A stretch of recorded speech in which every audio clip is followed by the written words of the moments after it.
No one showed up to the 7th birthday party of a millionaire CEO's wheelchair-bound son until a humble girl said, "Can I join you?"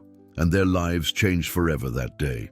If you haven't subscribed to the channel yet, this is the perfect moment to become part of our family and not miss incredible stories like this one. Now, here's the story that will touch your heart. Roberto Martinez stood in the entrance of the imposing hall of his mansion, his heart sinking with each passing minute.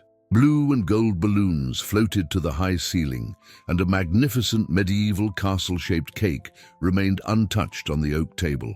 Streamers hung from the crystal chandelier like frozen tears. It should have been perfect. Gabriel's 8th birthday, the first they'd attempted to celebrate since the accident 3 years ago. "Dad, when are my friends coming?" Gabriel's voice echoed from his customized wheelchair near the window. His brown hair caught the afternoon light as he looked hopefully toward the circular driveway. Roberto's throat tightened. 28 invitations sent to his former classmates. 28 responses with polite excuses. "Sorry, we have a family commitment. Pedro has soccer practice. We're going out of town." He knew the truth. Since Gabriel's spinal cord injury and the accident that took his wife Marina's life, people felt uncomfortable around the family. The wheelchair made them nervous. The reality of permanent disability made them look away. "They're running late, sweetheart," Roberto lied, nervously adjusting his Italian tie. Even at home, even with a broken heart, the CEO in him maintained appearances. Gabriel's caregiver, Donna Isabel, circulated organizing games that would never be played. The hired clown was in the kitchen checking his phone, his painted smile fading with each minute. Roberto walked to the floor-to-ceiling windows overlooking the most exclusive neighborhood in Villa Esperanza. His pharmaceutical empire had bought this palace, but it couldn't buy his son the one thing he wanted most: friends who could see beyond his wheelchair.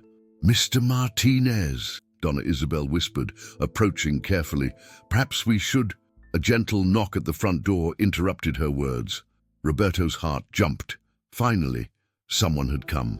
He ran to the ornate double doors, straightening his shoulders, preparing his best grateful smile. But when he opened the door, his expression wavered. A small girl stood on the marble steps, wearing a faded Wonder Woman shirt with a hole near the collar and jeans that had clearly been patched several times. Her dark hair was carefully combed, but needed a cut, and her shoes had seen better days. Despite the worn clothing, her brown eyes shone with genuine excitement. "Excuse me, sir," the girl said politely, her voice carrying a slight accent. "I heard there's a birthday party here. I live in the housing complex down there." She gestured toward the low-income development, barely visible through the trees. "I don't have an invitation, but may I join the party? I promise I'll behave very well." Roberto was speechless. Of all the wealthy children who had declined Gabriel's invitation, this poor child was asking to join them. "What's your name, dear?" "Luna Santos, sir. I'm 8 years old." The girl's smile was radiant, despite a missing front tooth. "Is the birthday boy here?" Before Roberto could answer, Gabriel's voice called out excitedly from behind him, "Dad, is that my friend?" And in that moment, Roberto Martinez realized that sometimes the best gifts come in the most unexpected packages. "Come in, Luna," Roberto said, stepping aside as the girl entered the marble hall with wide eyes that absorbed every detail of the opulent environment. Gabriel quickly wheeled over, his face lighting up for the first time in months. "Hi, I'm Gabriel. You're the first girl who's come to my house since—" His voice trailed off, but he quickly recovered. "I love your shirt. Wonder Woman is the best superhero of all." Luna looked down at her patched clothing and smiled, revealing the gap where her front tooth should be. "I'm wearing my best Wonder Woman shirt. My grandma says Wonder Woman helps people who need help, so I thought it would be perfect for a birthday party." "I love Wonder Woman too!" Gabriel exclaimed. "Dad, Luna likes Wonder Woman too!" Roberto watched in amazement as the two children connected instantly. Luna didn't stare at the wheelchair or ask uncomfortable questions. She simply saw Gabriel, a boy who shared her enthusiasm for superheroes. "Would you like some cake?" Gabriel asked eagerly. "It's a medieval castle cake with chocolate filling, but I bet Wonder Woman would like castle cake too."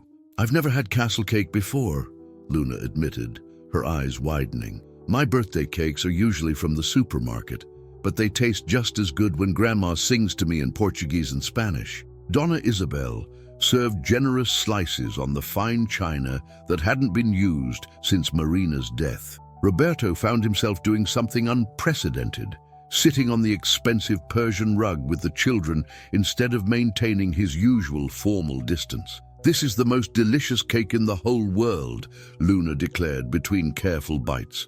"Mr. Gabriel, you must be very special to get such a beautiful cake." "Luna," Roberto said gently, "how did you find out about the party today?" Luna politely put down her fork.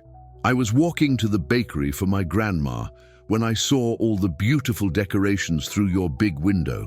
I stood there thinking that someone must be very special to have such a lovely party, but then I got sad because I didn't see any other children and thought maybe the birthday person might be alone." Gabriel reached out and squeezed Luna's hand. "I was alone, very, very alone, until you knocked on our door." The afternoon flew by like a dream. Luna pushed Gabriel's wheelchair through the house, creating elaborate games where Gabriel was a brave prince and his chair became a royal carriage that could fly over mountains. They filled the mansion with the sound Roberto missed most, his son's uninhibited laughter. When the sun began to set, Luna checked her worn watch. "I need to go home soon. Grandma worries when I'm late." "Will you come back?" Gabriel asked urgently. "Please say you'll come back." Luna looked at Roberto uncertainly. "If it's okay with your dad, I'd love to be your friend, Gabriel." Roberto knelt down to Luna's level. "Luna, you're welcome in our house anytime. Gabriel needs a friend like you, and honestly, so do I." As Luna walked toward the driveway, Gabriel called out, "Luna, you made this the best birthday ever!" That night, as Roberto tucked Gabriel into bed, he whispered, "Dad, I think God sent me Luna as my birthday present." Roberto looked out at the twinkling lights in the valley below, wondering if an 8-year-old girl had just reminded them how it felt to experience joy. If this story is touching your heart, imagine how many other incredible stories we have to share. Hit the bell to be notified whenever we post new content that can transform your day. 3 days later, Roberto found himself leaving the office early to drive down the winding hill road toward the Sol Nascente housing development.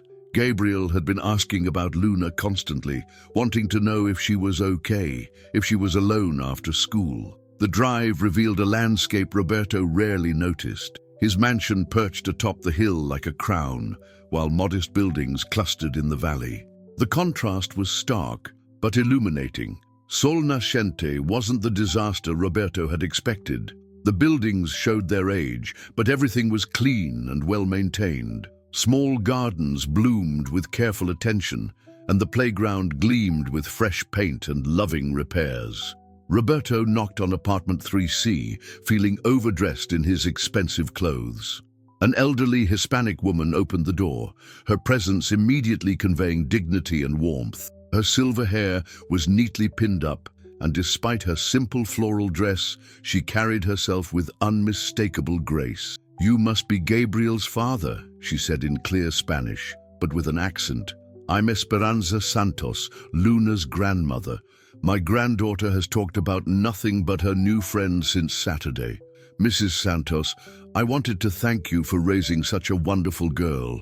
Luna brought my son more joy in one afternoon than he's experienced in 3 years." The tiny apartment was a masterpiece of love over luxury. Every surface gleamed with meticulous cleanliness, and family photos covered every available space. The aroma of freshly baked bread filled the air, competing with lingering spice scents that suggested hours of careful cooking. "Mr. Martinez!" Luna ran from the kitchen table where homework papers were scattered. "Did Gabriel come with you? Is he okay?" "He's at physical therapy," Roberto explained, showing Luna a video Gabriel had recorded. "But he wanted me to give you this." The video showed Gabriel holding a drawing. "Hi, Luna. I made this drawing of us flying in my chair because you said it was like a magic carriage. I miss you." Luna watched the video 3 times, holding the phone like a treasure. He drew us flying, Mr. Martinez. Gabriel is the most wonderful friend I've ever had. Esperanza appeared with coffee and homemade cookies. As they talked, Roberto learned the remarkable story of the Santos family.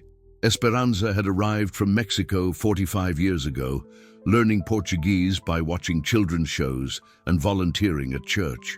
Mr. Martinez, Esperanza said gently, Luna tells me your son is very brave. The accident that took your wife, it must have been terrible. Roberto's throat tightened. It was a drunk driver. Marina died instantly.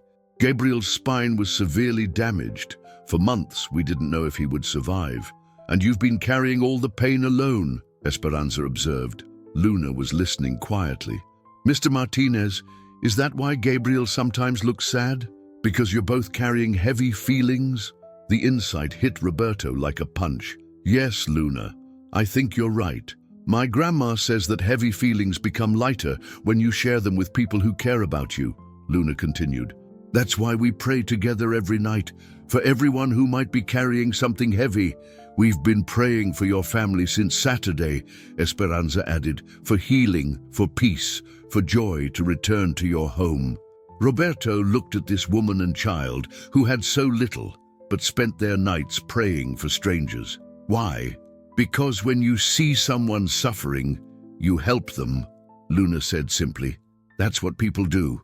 As Roberto prepared to leave, Luna wrapped cookies in a napkin. These are for Gabriel. Tell him I made them with extra magic because I was thinking about our friendship. Driving back up the hill, Roberto's mind was in turmoil. The Santos family lived in a space smaller than his master bedroom, but their home radiated more warmth than his mansion had ever known. Stories like this remind us what truly matters in life. If you want to keep receiving this kind of inspiring content, don't forget to like this video and activate the bell. In the following weeks, Luna became a constant presence in the Martinez household, transforming the sterile mansion into something resembling a real home. The girl possessed an intuitive understanding of inclusion that surpassed trained therapists. When Gabriel expressed frustration about not being able to reach books on high shelves, Luna didn't offer sympathy. Instead, she created a game where Gabriel became the commander of their Royal Library expedition, and she served as his knight. Commander Gabriel, Luna would announce, I await your orders. Which ancient tome requires rescue today? Gabriel would laugh and point regally. Lady Luna, the red book on the third shelf holds the secrets we need. The game transformed frustration into adventure, allowing Gabriel to maintain autonomy. He remained the decision-maker, while Luna simply served as his arms and legs. Luna, Roberto asked one afternoon, how do you always know exactly what to do? Luna considered this seriously. My grandma taught me to watch people's faces and listen to their hearts, not just their words. Gabriel's face lights up when he can be in charge, so I try to make games where he's the boss. Doesn't it bother you to always be the helper? Luna shook her head. My dad says the strongest people are those who make other people feel strong. Besides, Gabriel has the best ideas for adventures. Roberto was amazed by this wisdom from an 8-year-old girl who understood leadership better than most corporate executives. Luna had a mysterious ability to sense Gabriel's difficult days. When phantom pain was bad or he missed his mother deeply, she would adjust her approach without being asked. Gabriel, Luna said gently on a grey Thursday, my grandma makes special tea when I feel heavy inside. Do you want to make some? We can pretend we're brave explorers warming up after a journey through the Ice Kingdom. One evening, Roberto overheard a conversation about fears. Sometimes I have nightmares about the accident, Gabriel admitted. I dream that I'm trying to run to save Mom, but my legs don't work. Luna was quiet before responding. I have scary dreams too. I dream that my dad gets hurt at work. Dreams can be very cruel sometimes. What do you do when you wake up scared? I tell my grandma, and she hugs me while I cry if I need to. Then she reminds me that dreams are just our hearts working through big feelings, but they're not real. Gabriel was quiet. I miss talking to Mom when I'm scared. Dad tries, but he gets worried, and then I feel bad for making him sad. Maybe your dad gets sad because he misses your mom too, not because you made him sad. My grandma says adults sometimes need to cry like children, but they forget it's okay. Roberto stood on the other side of the door, struck by Luna's accuracy. The girl had identified something Roberto was too proud to admit, that Gabriel was protecting him as much as he was protecting Gabriel. Luna, Roberto asked later, where did you learn to understand feelings so well? My grandma says feelings are like colors. They're always there, but some people forget how to see them. She taught me to pay attention to the colors around people's hearts. What color do you see around my heart? Luna studied him thoughtfully. Mostly tired gray and worried purple, but the golden color is there too, just sometimes harder to see. My grandma says some people's love gets covered by their wounds, but it's always there, underneath. Saturday morning brought Luna to Roberto's door, but her usually bright mood was clouded with worry. The girl fidgeted nervously, playing with her Wonder Woman shirt. Mr. Martinez, I need to ask you something very important, Luna began formally. My mom and dad want to meet you and Gabriel, but they're afraid you might think bad things about our family. Luna, why would I think bad things? Because we don't have a big house or fancy furniture or new clothes, Luna explained, the words tumbling out. Dad says, sometimes rich people look at families like ours like we're not good enough. And Mom worries that maybe you're just being nice because you feel sorry for us. The girl's eyes filled with tears. But I said you're different. You are different, aren't you, Mr. Martinez? Roberto knelt on the marble steps. Luna, it would be a great honor to meet your parents. Your family raised you to be exactly the friend Gabriel needed. I promise I'll never judge your family by what you have or don't have. That afternoon, Roberto brought Gabriel and Donna Isabel to the Santos apartment for dinner. Esperanza had spent days cooking, and the small space overflowed with incredible aromas. Luna's father, Diego, was compact, with shoulders that spoke of decades of physical work, and hands permanently marked by honest labor. His handshake was firm, his smile genuine despite obvious nervousness. Mr. Martinez, Luna speaks constantly of your kindness. We wanted to properly thank you and meet the young man who has made our granddaughter so happy. Rosa, Luna's mother, emerged from the kitchen wearing her best dress, moving with efficient grace. She knelt beside Gabriel's chair without hesitation. Gabriel, Luna has told us so much about you. She says you're brave and funny and the best storyteller she's ever met. As they shared Esperanza's incredible meal, tamales, enchiladas, Spanish rice, Roberto learned their remarkable story.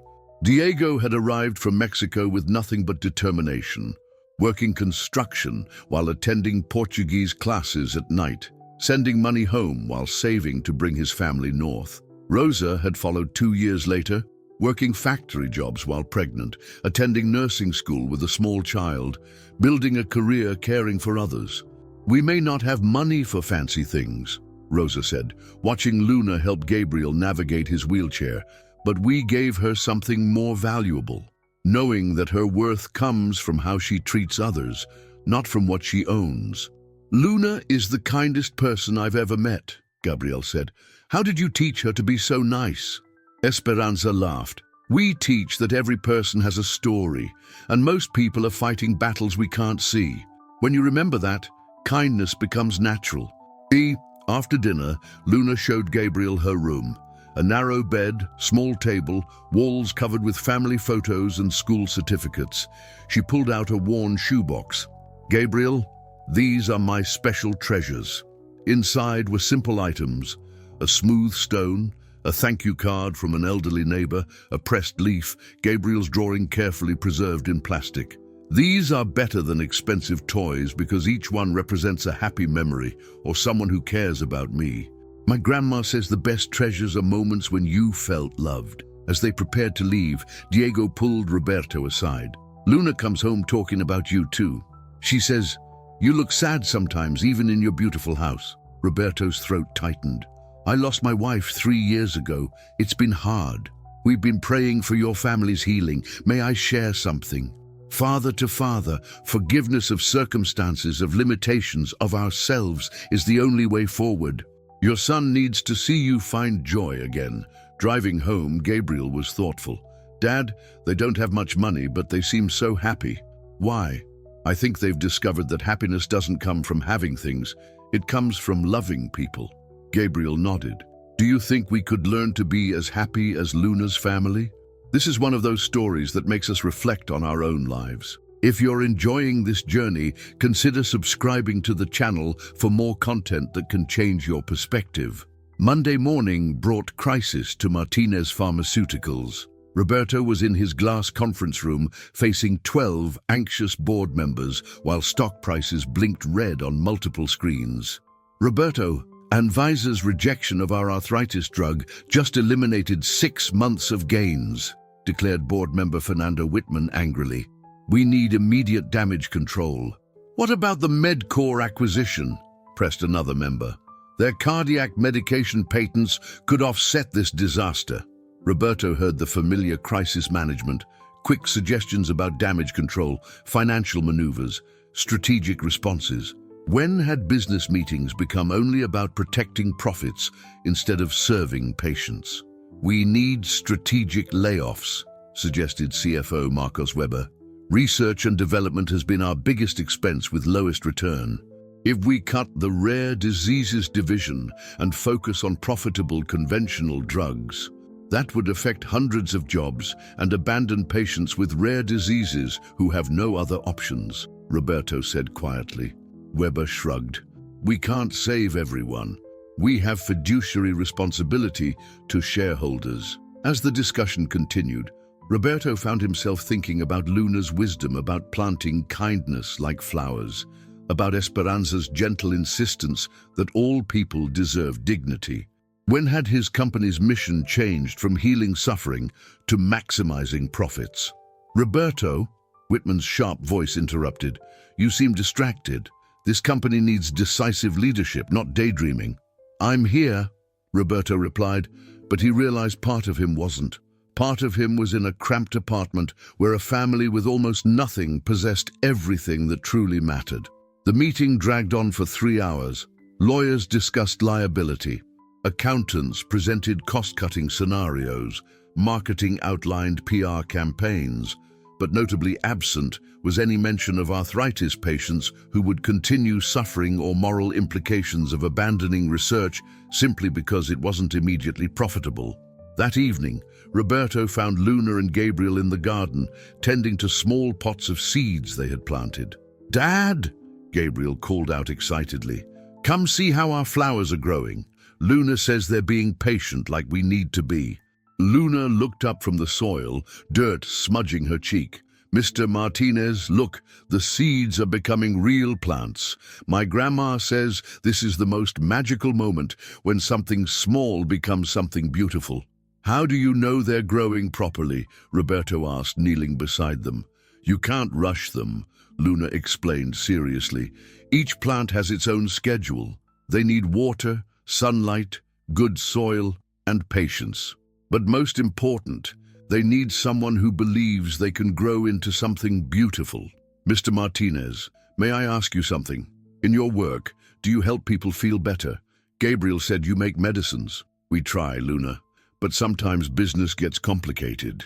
Luna nodded thoughtfully. My grandma says, when work stops helping people and only starts helping money, it's time to remember why you began.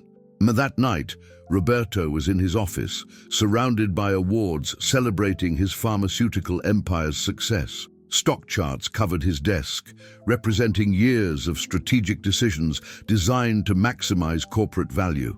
But looking at Luna's small pots on the windowsill, labeled in Gabriel's handwriting with names like hope and friendship, a different kind of decision began to form. His phone vibrated with messages from board members urging him to announce layoffs and cost cuts. The business press would analyze Martinez Pharmaceuticals' response, and Wall Street would watch for decisive leadership.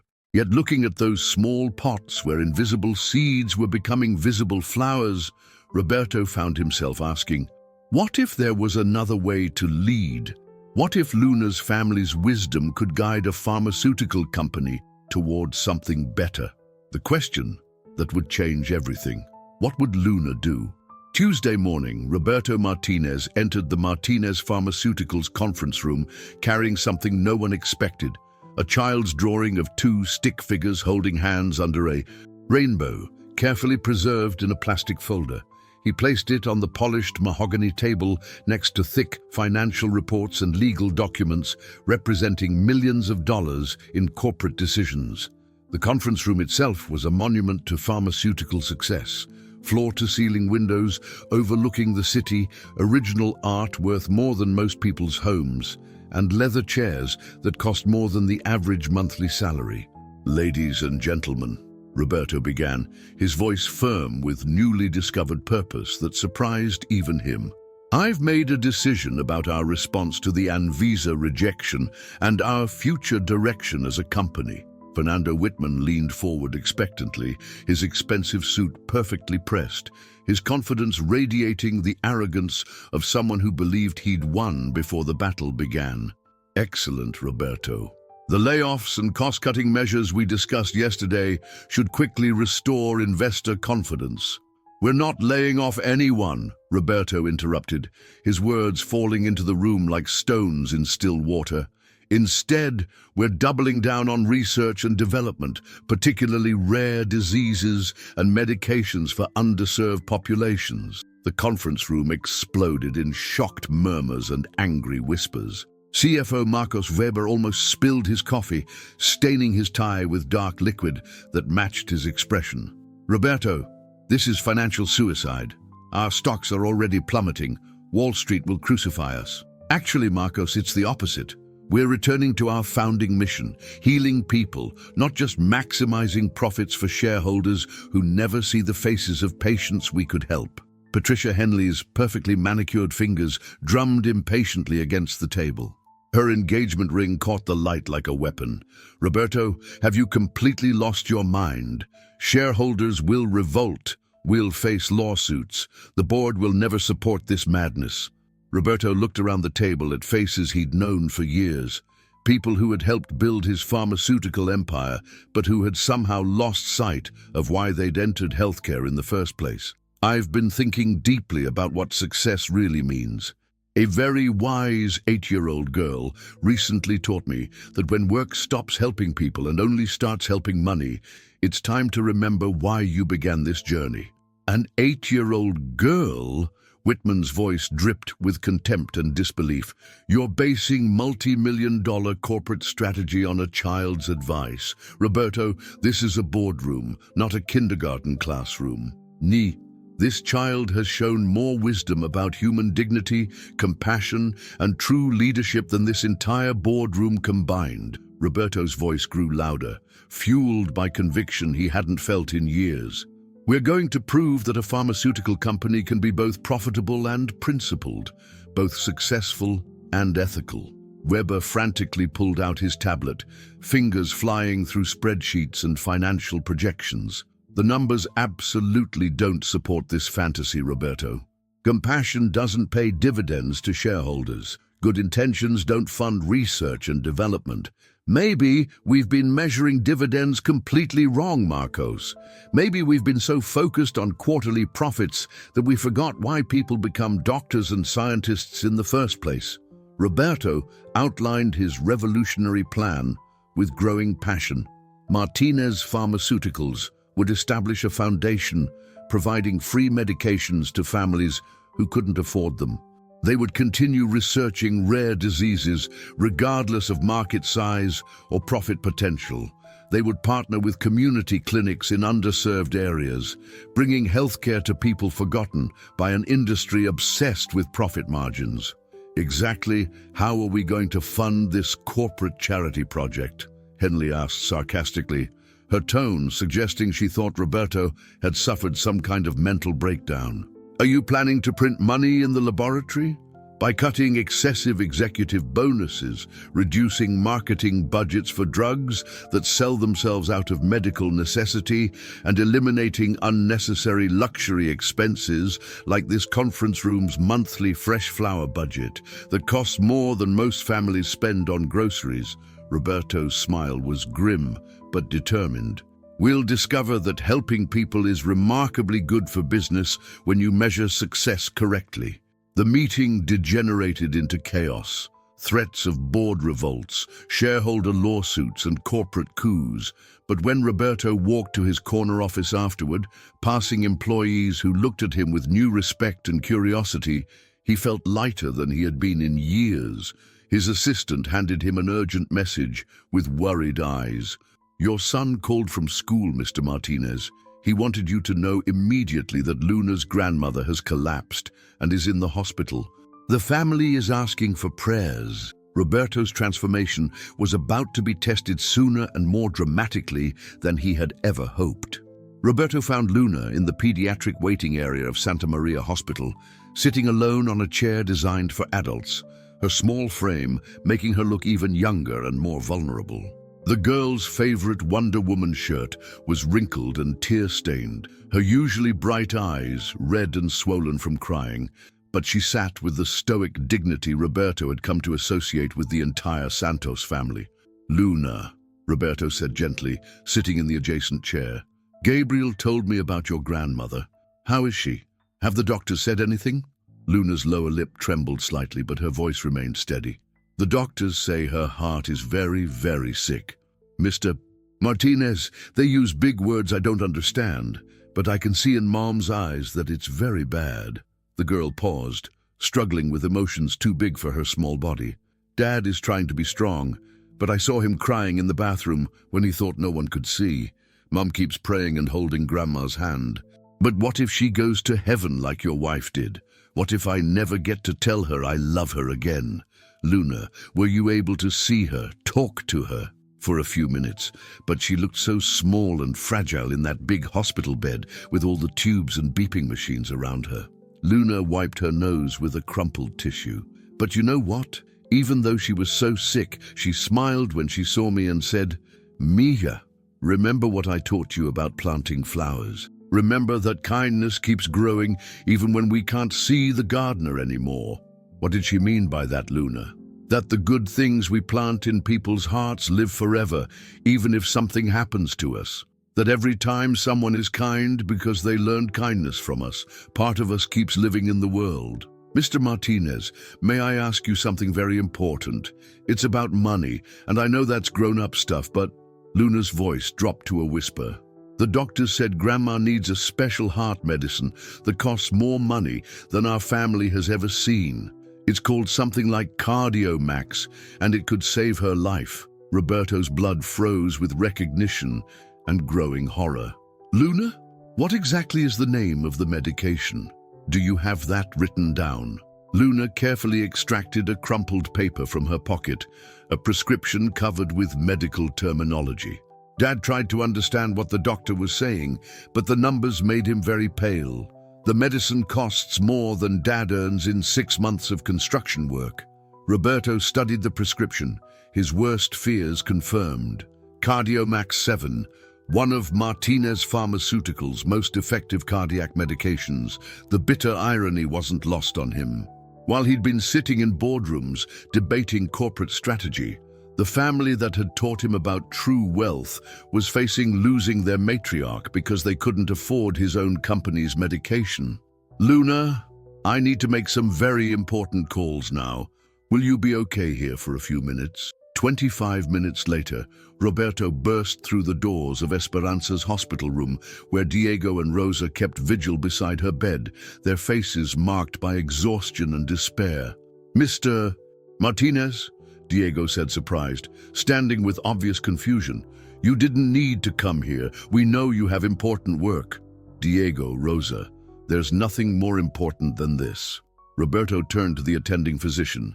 "Dr. Patterson, I understand Mrs. Santos needs treatment with CardioMax 7. Is that correct?" "Yes, that's the ideal treatment for her condition, but unfortunately insurance coverage is limited, and the cost..." Dr. Patterson shook his head sympathetically. Roberto pulled out his business card. "Doctor, I'm Roberto Martinez, CEO of Martinez Pharmaceuticals, the company that manufactures CardioMax 7. Mrs. Santos will receive the complete treatment protocol immediately at no cost to the family." Rosa gasped audibly. Diego covered his face with his hands as overwhelming emotion hit him.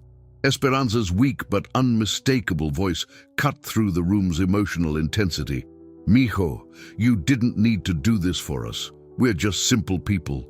Mrs. Santos, your family saved mine from loneliness and despair. You taught us what love really looks like. This is the least I can do." Roberto's voice was thick with emotion. "Besides, someone very wise recently taught me that when you see people who need help, you help them. That's what people do."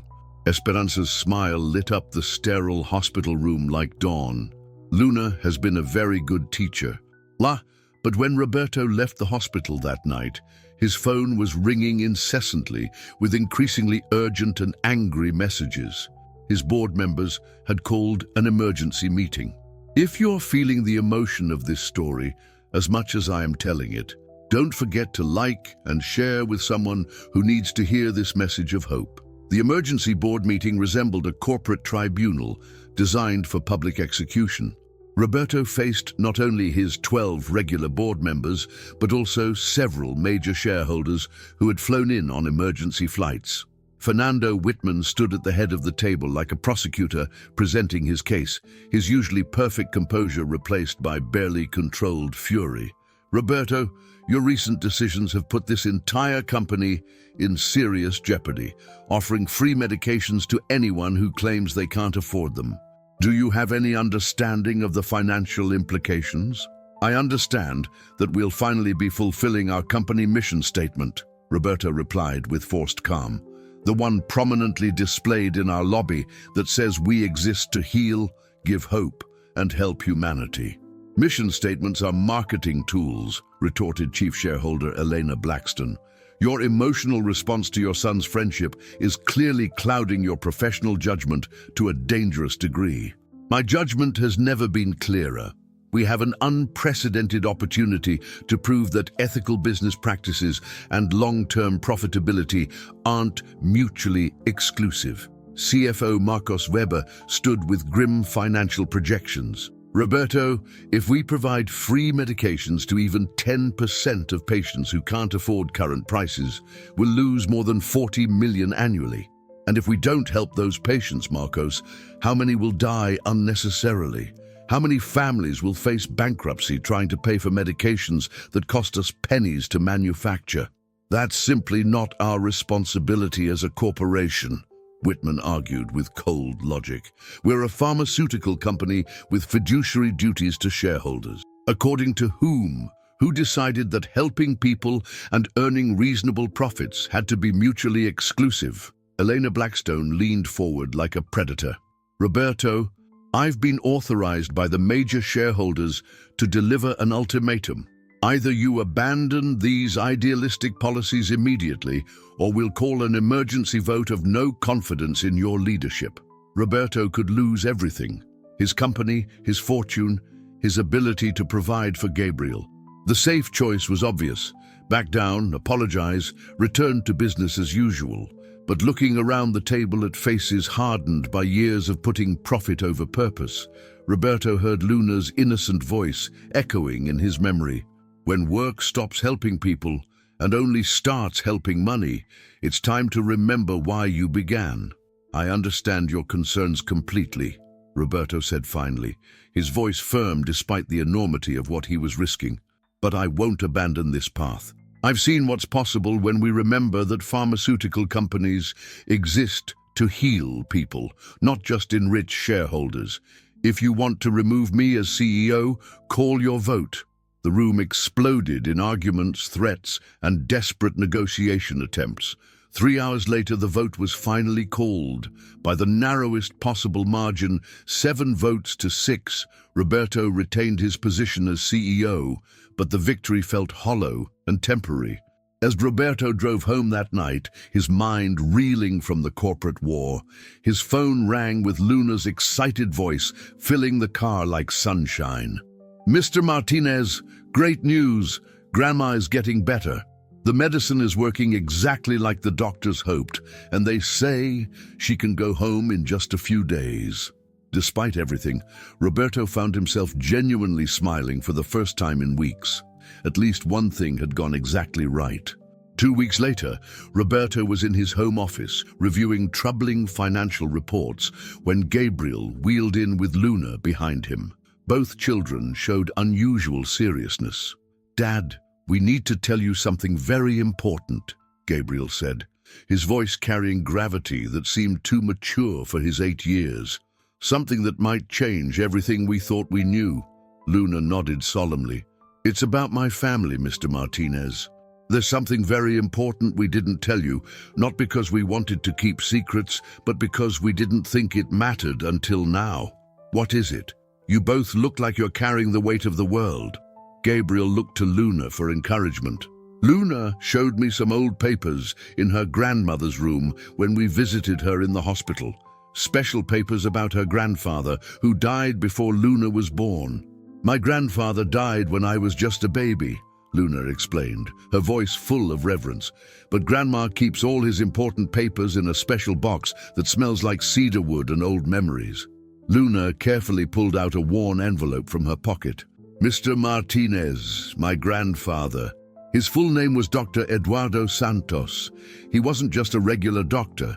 He was a scientist who spent his whole life creating medicines for people who couldn't afford expensive treatments." The words hit Roberto like lightning. "A pharmaceutical researcher. Are you sure?" "Yes, sir. Grandma said he spent every day in his laboratory working late trying to find ways to make medicines that poor families could afford." Gabriel beamed with excitement. "Dad, show her the photo. You have to see this." Luna extracted a faded photograph from the envelope. The image showed a distinguished man in a white lab coat, standing next to sophisticated research equipment. His kind, intelligent eyes remarkably similar to his granddaughter's. "Grandma says Grandpa would be so proud that his granddaughter became friends with someone who makes medicines too. She thinks maybe it's not a coincidence that we met." Roberto stared at the photograph, his mind racing with possibilities. "Luna, do you know what specific research your grandfather was working on when he died?" "Something very important about heart medicine for children who couldn't afford normal treatments. Grandma says he was very close to finishing his research when he got sick with cancer and couldn't keep working." Luna's voice dropped to a whisper. "She says he died knowing his work wasn't finished, but believing that someday someone would complete what he started." The pieces came together with stunning clarity. Roberto rushed to his computer, fingers flying across the keyboard as he searched through pharmaceutical research databases. Within minutes, he found exactly what he was looking for. "Luna, Gabriel, come look at this screen immediately." Displayed was a research paper titled "Pediatric Cardiac Treatment Protocols for Underserved Populations" by Dr. Eduardo Santos, published 30 years ago in a respected Mexican medical journal. The methodology described was revolutionary and exactly what Martinez Pharmaceuticals needed. "Your grandfather," Roberto said quietly, his voice full of admiration, "may have provided the key to solving one of our industry's greatest research challenges. His work could help thousands of children who currently can't afford life-saving cardiac treatments." Luna's eyes widened. "Really? You mean Grandpa can still help sick children even though he's in heaven?" "More than that, Luna. If we can build on his research foundation, we could create the affordable medication program I've been dreaming of." Gabriel clapped with pure joy. "It's like magic. Luna's family keeps helping our family in the most incredible ways." Luna seemed to read Roberto's thoughts. "Mr. Martinez, my grandma always says that when you plant good seeds with love and patience, you never know how big and beautiful the flowers will eventually grow. Maybe Grandpa planted seeds of kindness that are just now ready to bloom into something wonderful." The girl was absolutely right, but Roberto was about to discover that some people would do absolutely anything to prevent those seeds from growing. Can you feel the emotion of this journey? If so, consider subscribing to our channel so you don't miss the epic finale of this story. News of Dr. Eduardo Santos's revolutionary research spread through Martinez Pharmaceuticals like wildfire, but not in the way Roberto had hoped. What should have been celebrated as a major discovery became the center of a corporate storm. It began with acts of sabotage, research files mysteriously disappearing from systems, key scientists suddenly resigning to join competitors, negative stories appearing in trade publications questioning Roberto's reckless experimentation. The attacks became more personal. Anonymous sources suggested Roberto had suffered a mental breakdown. Analysts questioned his fitness to lead a company. Stock prices continued plummeting. The breaking point came on a Thursday morning when Roberto entered his office to find private security guards waiting with Fernando Whitman and Elena Blackstone. "Roberto," Whitman announced coldly, "we're implementing emergency measures.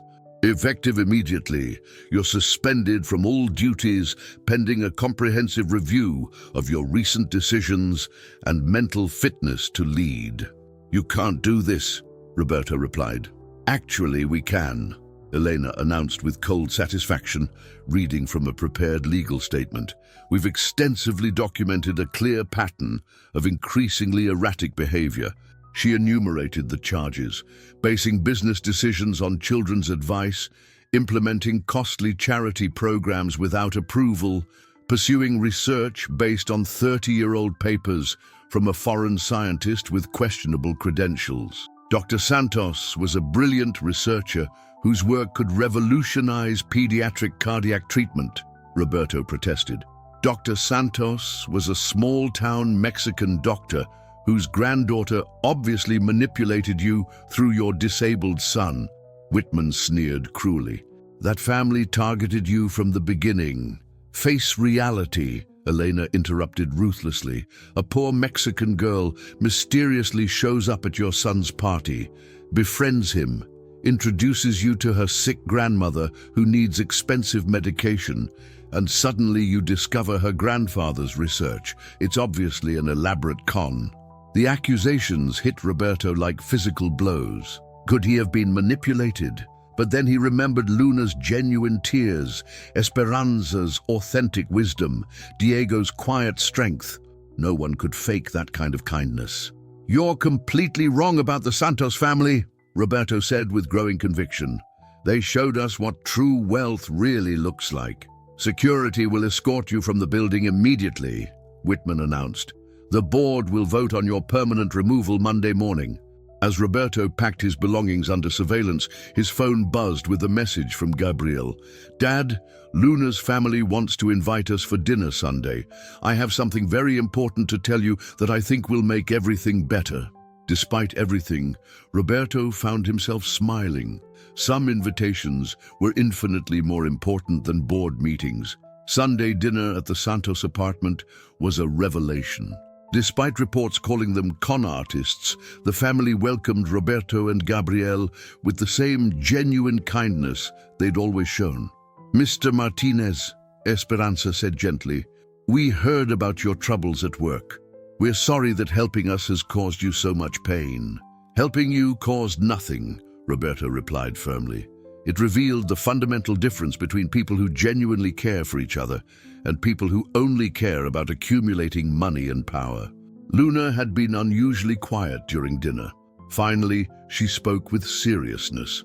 "Mr. Martinez, I need to tell you something very important about the real reason I came to Gabriel's party that day." Roberto's heart skipped a beat.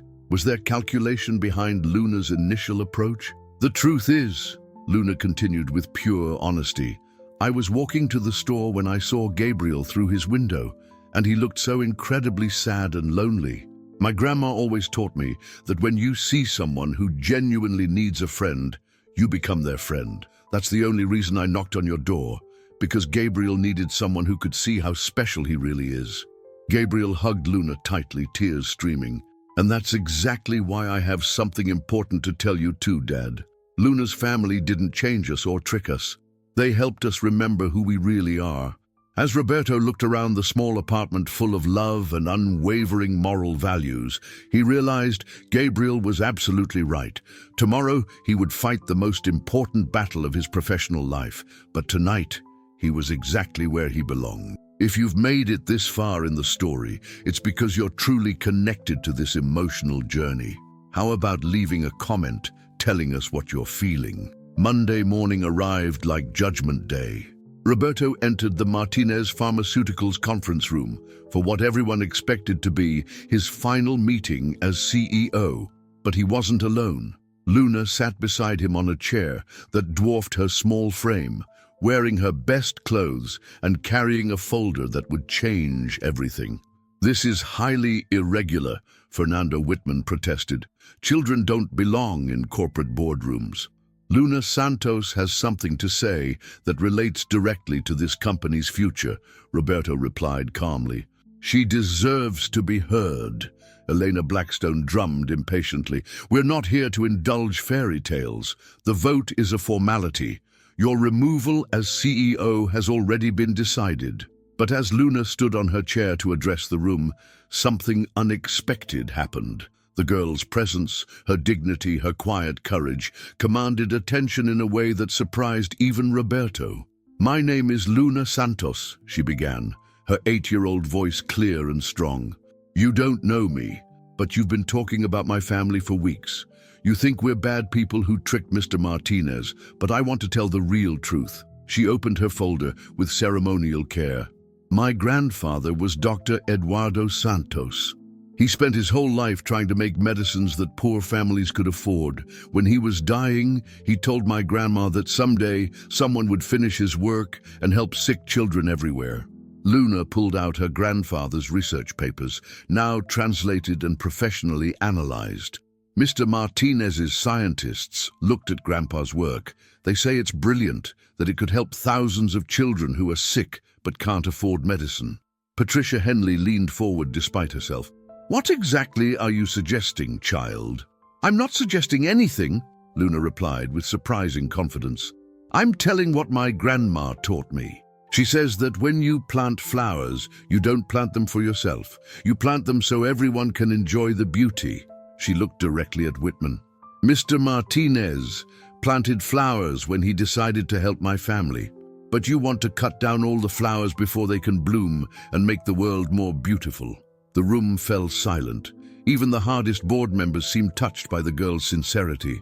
Roberto stood, placing a protective hand on Luna's shoulder.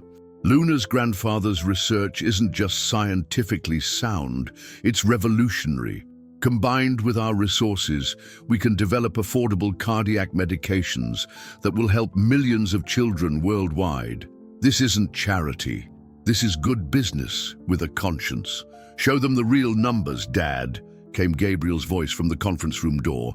He wheeled in, followed by Donna Isabel and an unexpected visitor, Dr. Sarah Chen, the renowned pediatric cardiologist from Children's Hospital.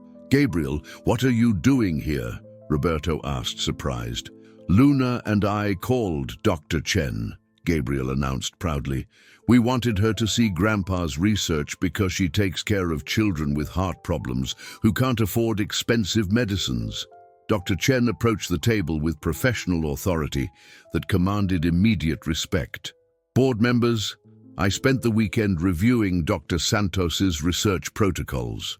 They represent a breakthrough that could reduce pediatric cardiac medication costs by 70%, while maintaining complete therapeutic efficacy." She placed her own folder on the table. "Children's Hospital has already committed to partnering with Martinez Pharmaceuticals if you proceed with this research. 5 other major pediatric centers have expressed similar interest. The market potential is enormous. Not because you're charging high prices, but because you'll be helping far more patients." Marcos Weber frantically pulled out his calculator. "If we could reduce production costs by that margin while expanding market access, the profit potential is actually greater than our current model." Dr. Chen continued, "You'll help more people and make more money. This isn't idealism, this is smart business strategy." Whitman's confident expression began to crack. "But the girl, the family, surely this is all too convenient." Luna's small hand raised politely. "Mr. Whitman, my grandma wants to meet you sometime. She says angry people are usually just scared people who forgot that someone loves them.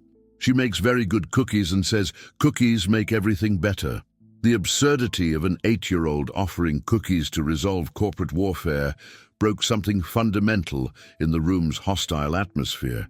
Several board members actually smiled despite themselves.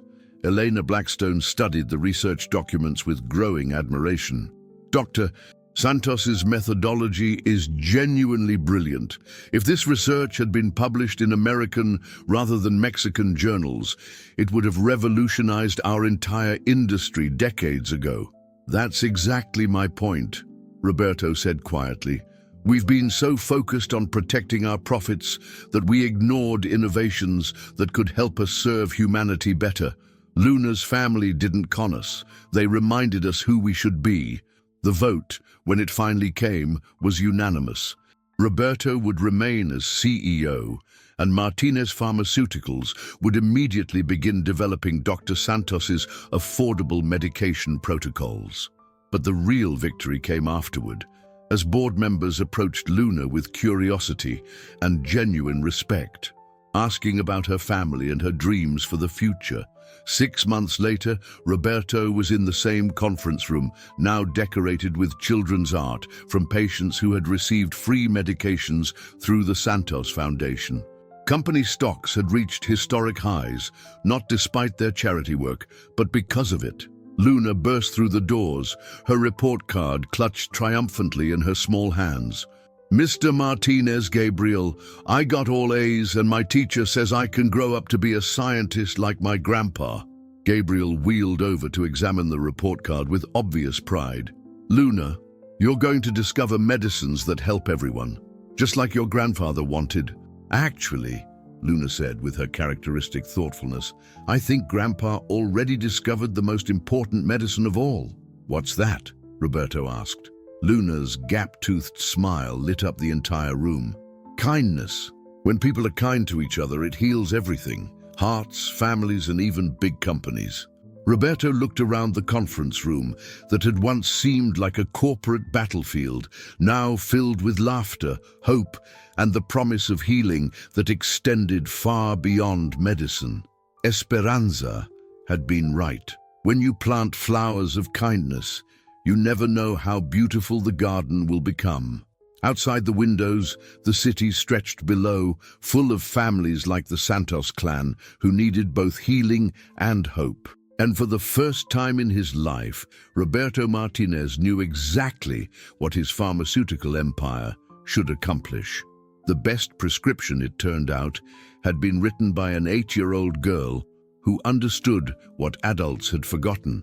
That success isn't measured in stock prices, but in the number of lives you touch with love. And so, we come to the end of this incredible journey. If this story touched your heart as much as it touched mine in telling it, don't forget to like, subscribe to the channel, and hit the bell for more stories that can transform your day. Tell us in the comments, which part moved you the most? Your opinion is very important to our community. Until the next story that will stir your emotions.